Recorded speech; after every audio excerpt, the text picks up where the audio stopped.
بوی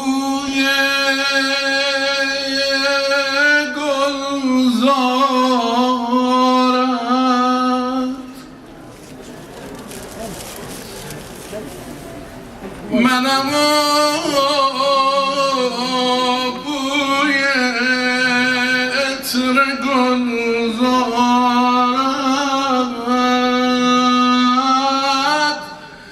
ای مدینه خدا نگهدارت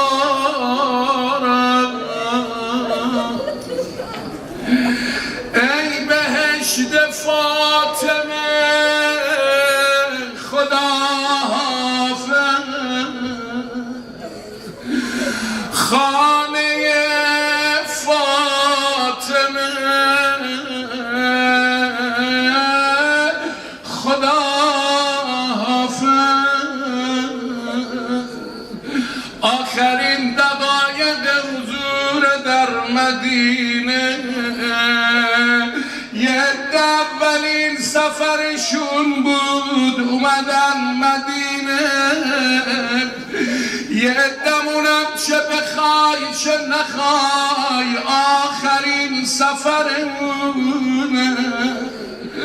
عزم بدار یا رسول الله یه روزی با همین کفن منو داخل قبر میذارم یا رسول الله دست من خالیه اینجا زائر تو بودم زائر دختر تو بودم زائر بچهای تو بودم یا رسول الله شب اول قبرم منو یادت نره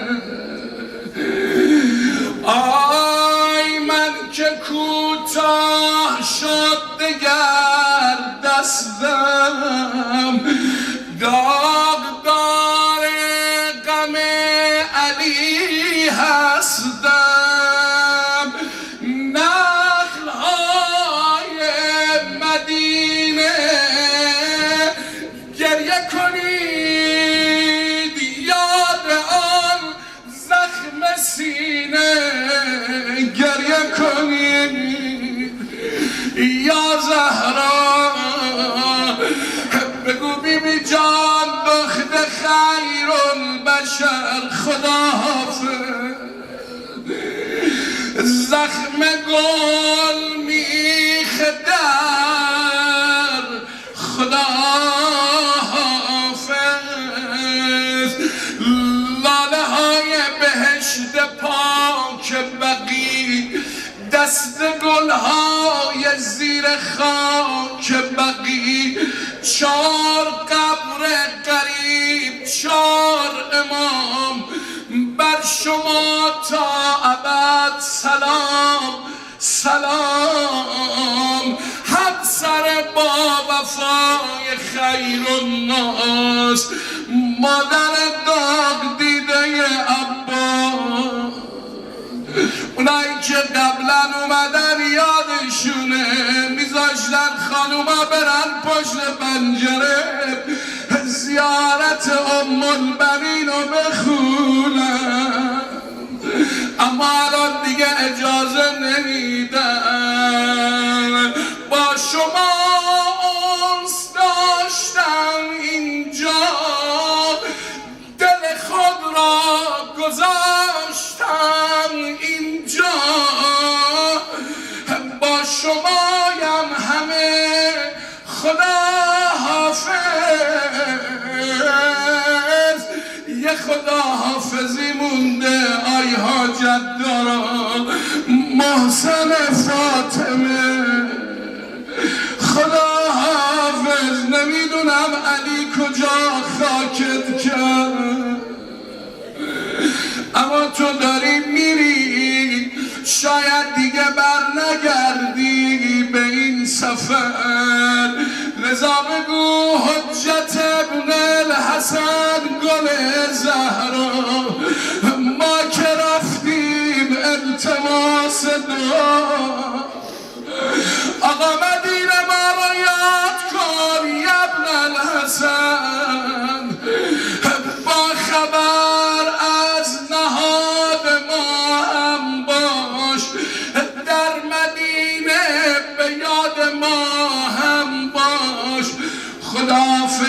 سخته. همین روزا بود صدا زد علی جان دیگه آخر عمر فاطمه. در زد امیرالمومنین دید فاطمه خودش اومد در رو باز کرد.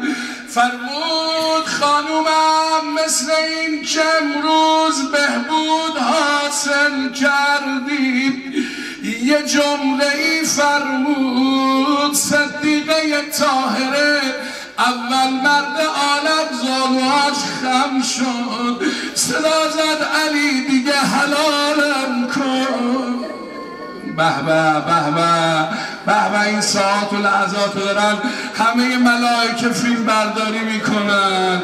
اگه بقی نمیذارن گریه کنی اینجا آرام راحت گریه کن. هر چیزی مردونش خوبه اما گریه برای بچهای فاطمه زنونش خوبه. آی مردم تو این مدینه خداحافظی دیگه هم صورت گرفت. میخوام دلتو کجا ببرم. علی ابن موسی رضا همه اهلایانشو جمع کرد. فرمود برام گریه کنید. آقا برای مسافر گریه خوشیوم نیست. فرمود آری مسافری که بدون بر میگرده. اما من میدونم دیگه بر نمیگردم. یا امام رضا آی ودا سخته. این امام همه بچه هاشو جمع کرد. فرمود برام گریه کنید دیگه بر نمیگردم. انشالله کربلا بی عبدالله اهل بیتو جمع کرد. فرمود زینب جان برام گریه نکنید. نمیخوام دشمن شاد بشم. هر جان جزدی بگو یا حسین السلام علیک یا مظلوم یا ابا عبدالله. سلام.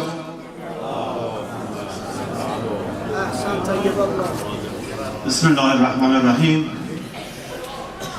ضمن خوش آمدگویی خدمت کلیه زائرین آقا رسول الله خانم فاطمه